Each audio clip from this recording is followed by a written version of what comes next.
براہ کرم بیان سننے سے پہلے چینل کو سبسکرائب کر کے ہماری حوصلہ افزائی کریں اور ایسے مزید بیان سننے کے لیے نیچے دیے گئے بیل آئیکن کو دبانا مت بھولے۔ جزاک اللہ۔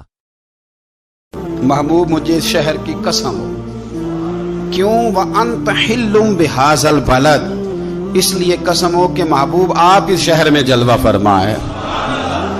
اللہ نے قسم اٹھائی۔ حرمین شریفین مکہ مکرمہ اور مدینہ طیبہ یہ عظمتوں والی جگہیں ہیں، ان جگہوں کو اللہ نے شانیں عطا فرمائی، ان کو اللہ نے مرتبے اور مقام عطا فرمائے، ان کو اللہ تبارک و تعالیٰ نے بڑے اعزازات سے نوازا۔ حج نہیں ہو رہا اس دفعہ، دنیا سے زیادہ لوگ نہیں جا رہے، چاہیے تو یہ تھا کہ لوگ بڑا شوق پیدا کرتے، ذہن کے اندر خیال آتا کہ میں اپنی تڑپ کو بڑھاؤں، لوگ روتے دعائیں مانگتے، لیکن ہم کہتے ہیں خیر صلی اللہ اگلے سال چلے جائیں گے۔ میری تو رائے یہ ہے کہ یہ جو اس دفعہ حج عمرہ کچھ عرصے کے لیے نہیں ہو رہا تو اللہ تعالیٰ ہماری تڑپ بڑھانا چاہتا ہے، ذوق بڑھے، شوق بڑھے، خانہ کعبہ کے فضائل پڑھیں، مدینہ طیبہ کی عظمت کو سوچیں، نعتیں سنیں، وہ ذوق جو خاص کیفیت ہے اس کو پیدا کریں۔ نبی پاک صلی اللہ علیہ وسلم نے جو ہمیں فضیلتیں بیان کی نا مکہ مکرمہ کی اور مدینہ طیبہ کی، اس کی حکمت بھی یہ ہے کہ ہمارے دل میں شوق پیدا ہو کہ ہم نے اس جگہ جانا ہے، ہمارے دل میں تڑپ پیدا ہو، ذوق آئے ہمیں۔ دیکھیں نبی پاک علیہ السلام نے فرمایا جو نماز تم اپنے گھر کے اندر پڑھو گے ایک نماز کا اللہ تمہیں ثواب دے گا، جماعت کے ساتھ پڑھو گے تو 27 نمازوں کا ثواب، لیکن فرمایا وہی نماز اگر تم میری مسجد نبوی میں آ کے پڑھو گے تو اللہ 50,000 نمازوں کا ثواب عطا کرے گا، 50,000 نمازوں کا۔ اور مدینے والے حبیب فرمانے لگے وہی نماز اگر تم نے بیت اللہ میں آ کے پڑھی تو نماز ایک ہوگی، لیکن رب تمہیں 1,00,000 نماز کا ثواب عطا فرمائے۔ اب یہ فضیلت حضور نے بیان کی، فضیلت دیکھیں اللہ تعالیٰ کی رحمتیں ہر جگہ برستی، یہاں کب برسیں گی ہمیں کوئی پتہ نہیں، تقریر کے وقت، خطبے کے وقت، نماز کے وقت، دعا کب برسیں گی نہیں پتہ، لیکن خانہ کعبہ کا جو معاملہ ہے اور وہاں جو رحمت کا معاملہ ہے، ملا رومی فرماتے ہیں کہ خدا کی رحمت اگر تجھے اتنی مل جائے نا قطرے کے برابر بھی، تو سمجھ لے تیری دنیا بھی بن گئی اور تیری آخرت بھی بن گئی۔ اب میرے نبی پاک علیہ السلام کی حدیث سنیں، حضور فرماتے ہیں روزانہ بیت اللہ شریف پر اللہ کی 120 رحمتوں کا نزول ہوتا ہے۔ یا رسول اللہ کس وقت ہوتا ہے؟ فجر کے وقت، ظہر کے وقت، عصر کے وقت، طواف کے وقت، نماز کے وقت، کب؟ تو حضور نے طے کر کے بتایا، فرمایا 120 رحمتیں اللہ خانہ کعبہ پہ نازل فرماتے ہیں۔ یا رسول اللہ کب؟ فرمایا 60 رحمتیں تو ان پہ برستی ہیں جو بیت اللہ کا طواف کرتے ہیں، اور فرمایا 40 رحمتیں اس پر برستی ہیں جو حرم شریف میں نماز پڑھتا ہے، اور حضور فرماتے ہیں کچھ بھی نہ کرے بس بیٹھ کے کعبے کی زیارت ہی کرتا رہے، 20 رحمتیں تو اللہ اسے بھی عطا فرما دے۔ کتنی مقدس جگہ ہے، وہاں جانے کا ذوق، وہاں جانے کی تڑپ، وہاں جانے کا شوق۔ ان لوگوں سے تھوڑا سا شکوہ ہے جو کہتے ہیں جی میں نے جی بڑی راج کے زیارت کر لی ہے، بس راج گئے، ختم ہو گئی بات۔ سنو نبی پاک علیہ السلام نے 53 سال حیات ظاہرہ کے وہاں گزارے، 53 سال، لیکن جناب صدیق اکبر رضی اللہ تعالیٰ عنہ فرماتے ہیں قربان جاؤں جس رات میرے کریم محبوب علیہ السلام ہجرت کی رات مکہ مکرمہ سے نکل رہے تھے تو حضور پلٹ پلٹ کے بیت اللہ کو دیکھتے تھے، حضور پلٹ پلٹ کے دیکھتے تھے، اور پھر میرے محبوب کریم علیہ السلام نے پلٹ کے کعبے کی طرف دیکھ کے فرمایا بیت اللہ تو مجھے بڑا ہی پیارا ہے، تو مجھے بڑا ہی پیارا ہے، اے شہر مکہ تو مجھے بڑا ہی پیارا ہے۔ فرمایا اگر میری قوم مجھے پریشان نہ کرتی میں تجھے کبھی چھوڑ کے نہ جاتا۔ 53 سال رہنے کے باوجود بھی حضور کا بیت اللہ سے پیار، نبی پاک کی اس شہر کے ساتھ وابستگی، وہ دلچسپی، وہ ذوق، وہ شوق، وہ کیفیات، کیوں مان پڑتے جا رہے ہیں ہمارے جذبے؟ ہمارے سیاست کی باتیں روز ہونے لگی ہیں، بحثوں کی باتیں روز ہوتی، لیکن اپنا عشق مضبوط کرنے کی بات، آپ یقین کریں جو عشق ہوتا ہے یہ بندے کو آزاد کر دیتا ہے، یہ بندے کو عشق آزاد کر دیتا ہے۔ اعلیٰ حضرت فرماتے ہیں اے عشق تیرے صدقے جلنے سے چھٹے سستے، جو آگ بجھا دے گی وہ آگ لگائی ہے۔ اور علامہ اقبال کہنے لگے اقبال سمجھاتے ہیں، وہ کہتے ہیں بجھی عشق کی آگ اندھیر ہے، اب مسلمان نہیں اب خاک کا ڈھیر ہے۔ کہتے ہیں بغیر عشق کے نا کوئی کام بھی، نماز بھی بغیر عشق کے پڑھی جاتی ہے تو کوئی مزہ ہی نہیں دیتی، بندے کہتے ہیں دل ہی نہیں لگتا۔ پیری مریدی ہے بغیر عشق کے ایسی بس رسم ہی ہے، ٹھیک ہے گزارا چل رہا ہے۔ قرآن شریف کی تلاوت ہے تو بغیر عشق کے کیسے کیفیات چلیں گی؟ اللہ رسول کے ساتھ پیار ہے تو کوئی دلچسپی نہیں، کوئی شوق نہیں، کوئی کیفیت۔ آپ یقین کریں کچھ بندوں پہ بندے کو تڑپ آ جاتی ہے، شوق آ جاتا ہے، یار یہ اس کو کیسے نکالیں، یہ کس طرح کا پیار کرتے ہیں، آ کے بیٹھا رہتا ہے، چپ کر کے بیٹھا رہتا ہے، کہتا ہے جی کوئی کام نہیں بس 10 منٹ ملنا ہے۔ بندے کو اس بندے پر ویسے ہی پیار آ جاتا ہے۔ کچھ ایسے سنگی ہوتے ہیں جو آستانوں پہ 10 چکر لگا کے آتے ہیں، شکوہ نہیں کرتے کہ میں 100 دفعہ بھی آیا ہوں فلانے حضرت ملے نہیں، وہ وارفتگی ہے، وہ شوق ہے ہمارا۔ جب تک اللہ رسول کے ساتھ رشتہ عشق کا تھا، پیار کا تھا، ذوق کا تھا، درد کا تھا، خلوص کا تھا، آپ یقین کریں طبیعتیں جمی ہوئی تھی۔ نبی پاک نے نا ہمیں تکلیف میں رہ کے پیار کرنے کا درس دیا۔ بخاری مسلم میں حدیث ہے، حضور اپنے مدینے کی شان بیان کرنے لگے۔ حضور فرمانے لگے، محبوب فرماتے ہیں یمن فتح ہوگا تو وہاں کھیت اچھے ہوں گے، کھلیان اچھے ہوں گے، کاروبار اچھے ہوں گے، تو کچھ لوگ مدینے والے وہاں جا کے رہنے لگ جائیں گے، آباد ہو جائیں گے۔ لیکن حضور فرماتے ہیں المدینہ تو خیر لہم لو کانوا یعلمون۔ بات کو سمجھنا، فرمایا کہ وہاں کھیت کھلیان اچھے ہیں، ان کا کاروبار وہاں زیادہ چلے گا، لیکن رسول کریم نے فرمایا مدینہ ہی ان کے لیے بہتر تھا، کاش وہ اس بات کو جان لیتے۔ فرمایا پھر عراق فتح ہوگا تو وہاں بھی کچھ لوگ چلے جائیں گے، کاروبار ان کا اچھا چل جائے گا، وہاں رہنے لگیں گے، لیکن فرمایا المدینہ تو خیر لہم لو کانوا یعلمون۔ فرمایا مدینہ ہی ان کے لیے بہتر تھا، کاش وہ سمجھ لیتے۔ اور میرے نبی پاک علیہ السلام نے فرمایا جو مدینے میں ڈٹے رہیں گے اور مدینے کی تکلیفوں پر صبر کریں گے، اذیتوں پر صبر کریں گے، فرمایا اگر وہ گناہگار ہوں گے مدینے میں رہنے والے تو میں قیامت میں ان کی سفارش کروں گا، اور اگر نیکوکار ہوں گے تو میں اللہ کی بارگاہ میں ان کی نیکیوں پر گواہ بن جاؤں گا، گویا میں ان کے ساتھ رہوں گا۔ مدینے کے ساتھ نبی پاک کی جو محبت ہے، حضور کا جو پیار ہے، جس رات میرے نبی پاک صلی اللہ علیہ وسلم مکہ مکرمہ سے نکل رہے تھے نا مدینہ طیبہ جانے کے لیے، تو حضور نے دعا فرمائی، کہا اے اللہ تو نے مجھے اس شہر سے نکالا جو مجھے بڑا ہی پیارا تھا، اے اللہ یہاں بڑی یادیں تھیں، بڑا پیار تھا، تو نے وہاں سے نکالا جو مجھے بڑا پیارا تھا، اے اللہ اب تو مجھے اس شہر میں داخل فرما جو تجھے بڑا پیارا ہے، وہاں داخل فرما جو تجھے بڑا پیارا ہے۔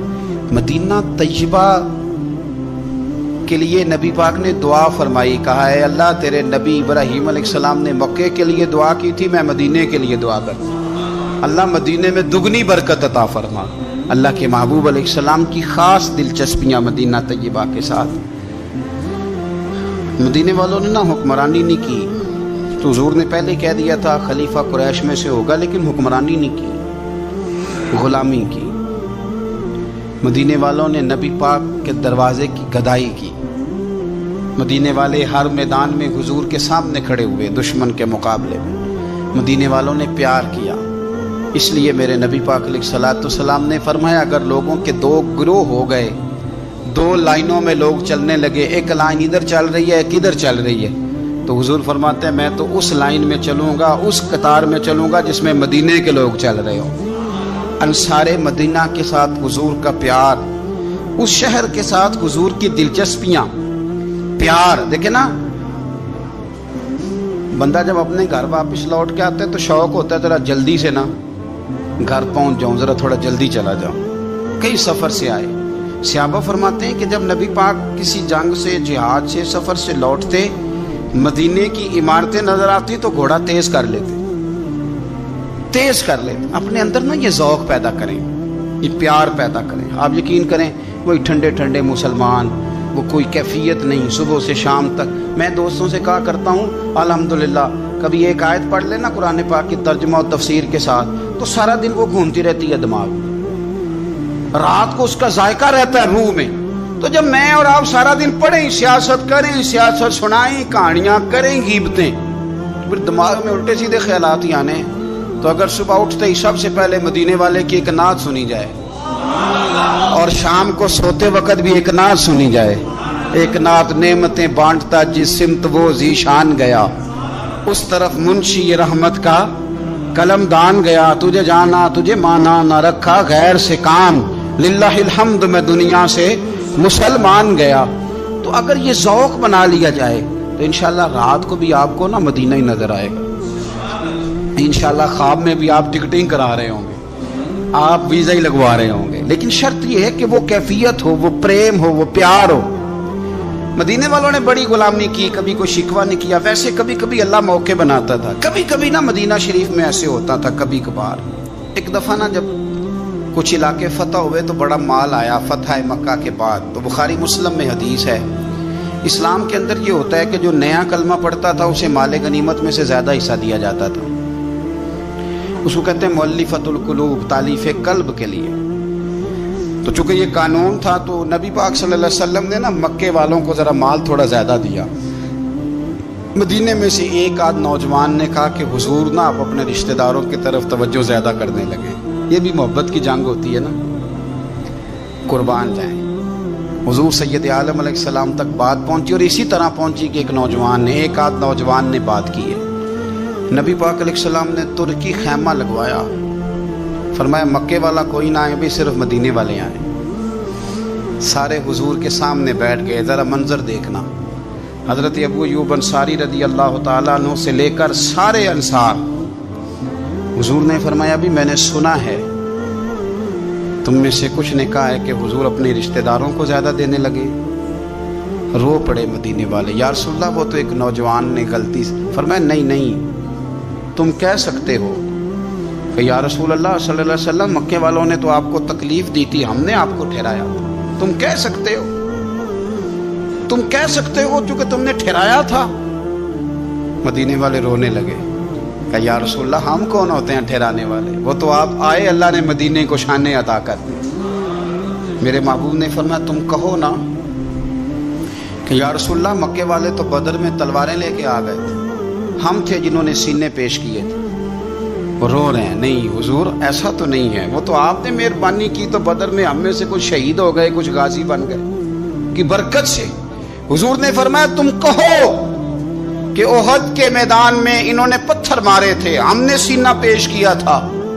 حضور بھی رونے لگے، مدینے والے بھی رونے لگے۔ نبی کریم نے فرمایا تم کہو کہ جانے ہم نے قربان کی، تم کہو کہ حضور قربانیاں ہم نے دی، کہہ سکتے ہو تم نے دی ہیں، ہمارا حق بنتا ہے کہو۔ اور جب رو رو کے بےحال ہو گئے تو سرکار بھی روئے، کھل کے روئے، پھر آنسو پونچھے اور کریم رسول فرمانے لگے او بھولے مدینے والو، کیا تم یہ نہیں پسند کرتے کہ لوگ جب اپنے گھروں میں جائیں تو بھیڑ بکریاں لے کے جائیں، اور جب مدینے والے اپنے گھر جائیں تو اللہ کے رسول کو ساتھ لے کے جائیں؟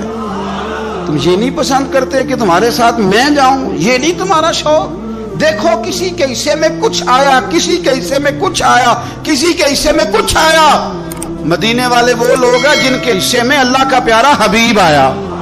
تمہیں رسول کریم ملے، تم کتنے خوش بخت ہو، کتنے خوش نصیب ہو، تمہیں نبی پاک کا ساتھ ملا۔ حضور ہے، یہ ہے ارض جنت، یہ طیبہ کی زمین ہے، جنت بھی یہیں اور مال کے جنت بھی یہیں ہے۔ مدینہ طیبہ کے ساتھ مسلمان کا خاص پریم رہا، خاص پیار رہا۔